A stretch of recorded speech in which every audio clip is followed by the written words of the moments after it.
Isang NPA leader na nag-ooperate sa lalawigan ng Samar ang nasawi matapos makaengkwentro ang tropa ng militar sa Catbalogan City.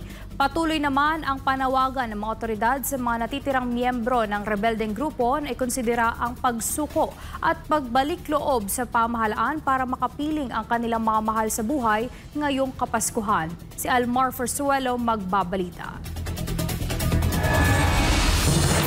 Patay isang kilalang leader ng komunistang teroristang grupong New People's Army o NPA matapos makaengkwentro ng mga sundalo ng 46th Infantry Battalion ng 8th Infantry Division sa Barangay Kawayan, Catbalogan City, Samar. Tumagal ng 15 minuto ang palitan ng putok bago umatras ang mga rebelde at iniwan ang kanilang nasawing kasamahan. Na-recover naman ng mga sundalo ang isang 45 caliber pistol at mga subversibong dokumento. Kinilala na nasawing CTG leader na si Artemio Sulayaw alias Budil, leader ng Squad 2, Yakal Platoon, SRC Browser ng Eastern Visayas Regional Party Committee o EVRPC. Si alias Budil ay may iba't ibang warrants of arrest para sa kanyang ginawang mga karahasan laban sa tropa ng gobyerno, kabilang ng ginawang pag-ambush sa tropa ng 14th Infantry Battalion noong taong 2014 sa May Padandan, Catbalogan City. Umaasa naman ang Brigade Commander ng 81st Infantry Brigade na si Brigadier General Leonard Lelina na ngayong Kapaskuhan ay may konsidera ng mga natitirang miyembro ng komunistang grupo na sumuko upang makasama ang kanilang mga pamilya.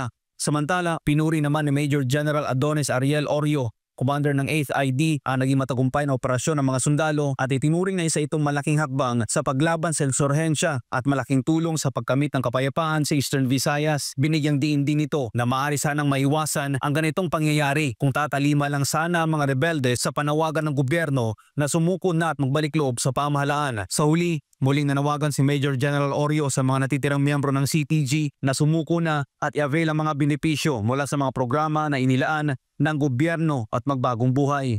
Para sa Diyos sa Pilipinas kung mahal, Almar Forzuelo, SMNI News.